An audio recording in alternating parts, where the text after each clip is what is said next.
अभी तक हमने समास की परिभाषा और उसको उदाहरण के साथ हमने समझा है। तो आइए अब हम समझते हैं समाज के प्रकार कितने हैं। तो समास 6 प्रकार के होते हैं। अव्ययी भाव, तत्पुरुष, कर्मधारय, द्वंद्व समास, द्विगु समास और बहुब्रीहि समास। ये 6 इसके भेद हैं। आइए अब सभी समासों को एक एक कर समझते हैं। तो सबसे पहला समास अव्ययी भाव समास था। तो अव्ययी भाव समास में हमें ये याद रखना है, हमने कहा था कि समास में 2 पद होते हैं, एक प्रथम पद और एक उत्तर पद। तो हमें ये याद रखना है अव्ययी भाव समास में जो प्रथम पद होता है वो अव्यय होता है। अव्यय अर्थात अपरिवर्तनशील, चाहे उसका लिंग, वचन, काल किसी भी स्थिति में यह अपरिवर्तनशील होता है। तो हमें ये याद, अब जैसे कि 6 अलग अलग समास है, सबके परिभाषा है, सबके उदाहरण अलग अलग है। तो अव्ययी भाव समास को याद रखने का यही ट्रिक है, जब पहला पद अव्यय हो। अब इसकी परिभाषा है जिसमें पहला शब्द अव्यय, पहला शब्द मतलब पहला पद अव्यय हो अर्थात अपरिवर्तनशील हो, और पूरा समास पहले शब्द के अनुसार अर्थ देता है। मतलब पूरा समास दूसरा पद भी पूर्व पद पर निर्धारित होता है। जैसे उदाहरण के लिए, जैसे कि प्रतिदिन अर्थात हर दिन, यथाशक्ति शक्ति के अनुसार। अब जैसे कि यथाशक्ति शक्ति के अनुसार, तो यहाँ पर शक्ति शक्ति के अनुसार है। अब जैसे कि प्रतिदिन हर दिन, जिसे हम अंग्रेजी में कहते हैं एवरीडे, तो प्रतिदिन पे भी पहला शब्द क्या है? अव्यय है। अब जैसे कि प्रति, यहाँ पर यथा। अब इनका अगर काल बदलना चाहे, काल नहीं बदल सकता, लिंग भी बदल नहीं सकता और वचन भी बदल नहीं सकता। तो जब पहला पद अव्यय होता है तो हमें ये याद रखना है, जब पहला पद अव्यय होता है तो वो अव्ययी भाव समास होता है। अब समझते हैं समास का दूसरा भेद, तत्पुरुष समास। तत्पुरुष समास को समझने से पहले मैं याद दिला दूं कि आप लोगों ने बचपन में पढ़ा था कारक चिन्ह, जिसमें था कर्ता ने कर्म को करण से। तो ऐसे ही का, के, की, सा, से, सी ऐसे वाले शब्द जब आते हैं उसमें तत्पुरुष समास होता है। आइए समझते हैं।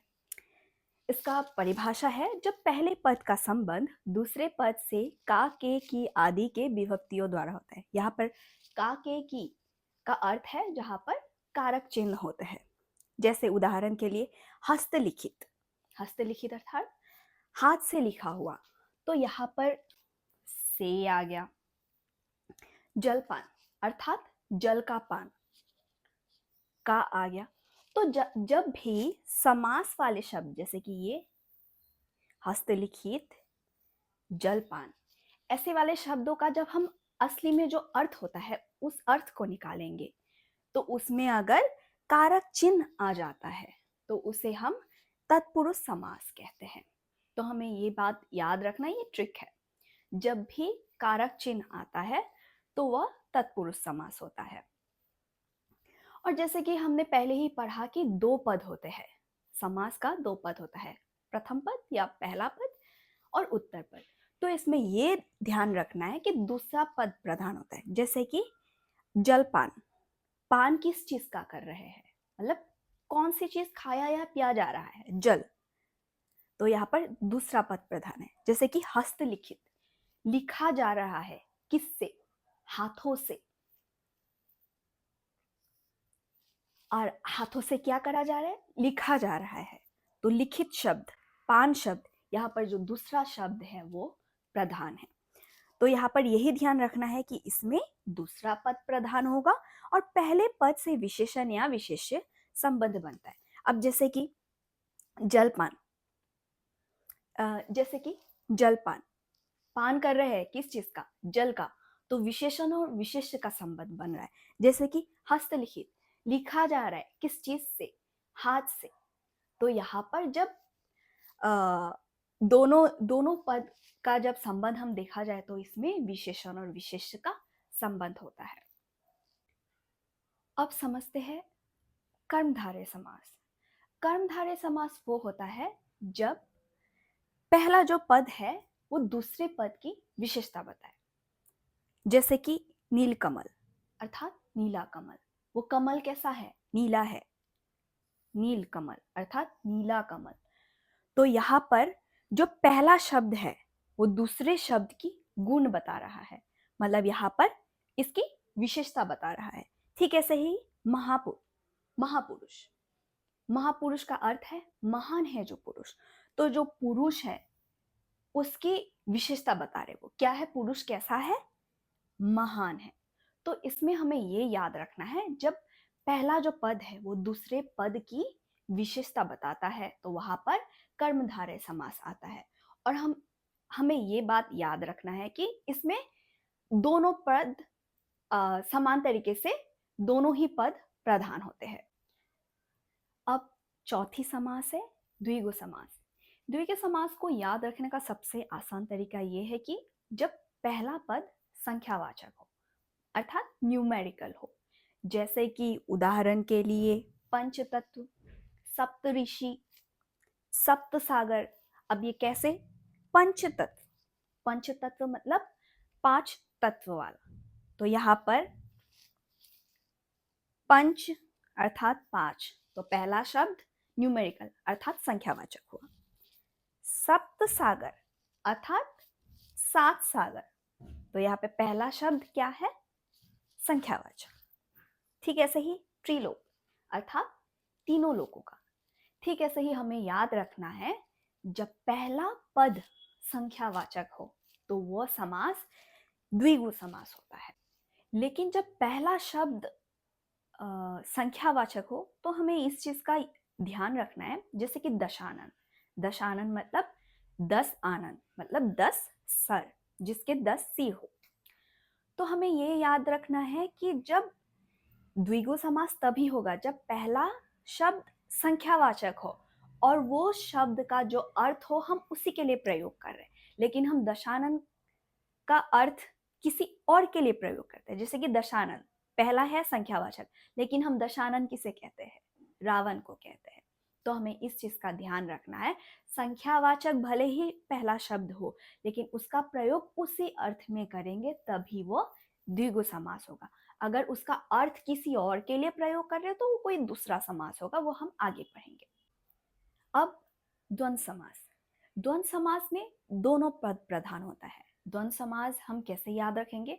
जिस भी शब्द में दोनों पद के बीच में और शब्द का लोप हो, और शब्द का लोप हो मतलब उसका अर्थ निकालने पर दोनों पद के बीच में और शब्द आए। जैसे कि माता पिता, यहाँ पर माता पिता अर्थात माता और पिता। ठीक है से दिन डैश रात अर्थात दिन रात।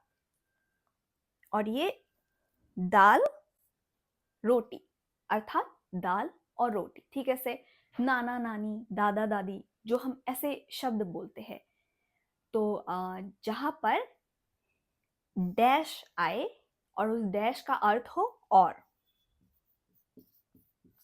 तो जहां पर और शब्द का लोप होता है तो वह द्वंद्व समास होता है। और द्वंद्व समास में दोनों पद प्रधान है। जैसे कि यहाँ पर माता पिता, माता और पिता दोनों तरीके से दोनों समान है।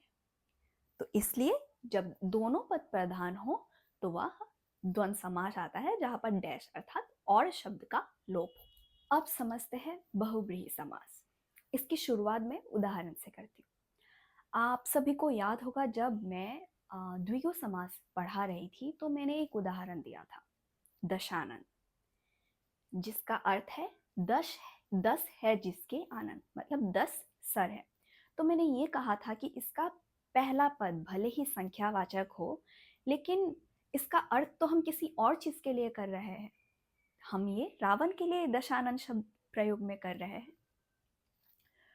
तो जब हम दोनों पद में से जिसका अर्थ एक भी ना हो, जिसका अर्थ कोई तीसरा हो, तो ऐसे समास को क्या कहेंगे हम? ऐसे समास को बहुब्रीहि समास कहेंगे, क्योंकि दशानन हम रावण के लिए प्रयोग कर रहे हैं, ना हम 10 का अर्थ, ना हम 10 सर जिसके। अब अगर मैं और 9 सर लगा लूँ और मैं कहूँ मैं दशानन हूँ, क्या ये सही होगा? नहीं, क्योंकि हम दशानन किसी एक ही पर्टिकुलर चीज के लिए हम प्रयोग कर रहे हैं।